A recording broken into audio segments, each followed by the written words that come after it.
আবারও কদিন ধরে এত গরম পড়েছে যে আমার সকালে কিছুই ব্রেকফাস্ট করতে ইচ্ছে করছিল না, তো ভাবলাম একটু ঠান্ডা ঠান্ডা ছাতুর শরবতই খেয়ে নিই। আর এদিকে ঘরে এসি চলছে বলে কুলফি তো খাট থেকে নড়ছেই না। আমার আজকে বেডটাও ক্লিন করা হয়নি সকালবেলায়। তারপর তো বাজার গিয়ে একটু চিংড়ি মাছ নিয়ে আসলাম, যেটা আমার সব থেকে ফেভারিট, আর সাথে আনলাম বাবা মায়ের জন্য রুই মাছও। তারপর একটু ছাতুর শরবতটা খেয়ে নিলাম। ভীষণই একটা ভালো খাবার, এটা অনেকটা হেলদি এবং অনেকক্ষণ পেটে থাকে। তারপর ফাইনালি আমার বেডটাকে অর্গানাইজ করলাম, নতুন বেড কভার পাতলাম। আর আজকে ছিল পটল চিংড়ি, আলু পটল দিয়ে, আর তার সাথে মাছের মুড়ো দিয়ে ঘন্ট।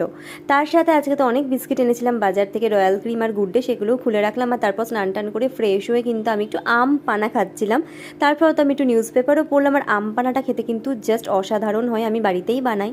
তারপর কুলফিকে তো ফ্রেশ ট্রেশ করিয়ে দিয়ে ওকেও খাইয়ে দিলাম দই ভাত। তারপর আমি নিজে খেতে বসলাম, একটু ঘুমাচ্ছিলাম। হঠাৎ করে বিকেল থেকে প্রচণ্ড বৃষ্টি, আমার তো মনটা আবারও ভালো হয়ে গেল। অনেকটা গরম কিন্তু কমেওছে।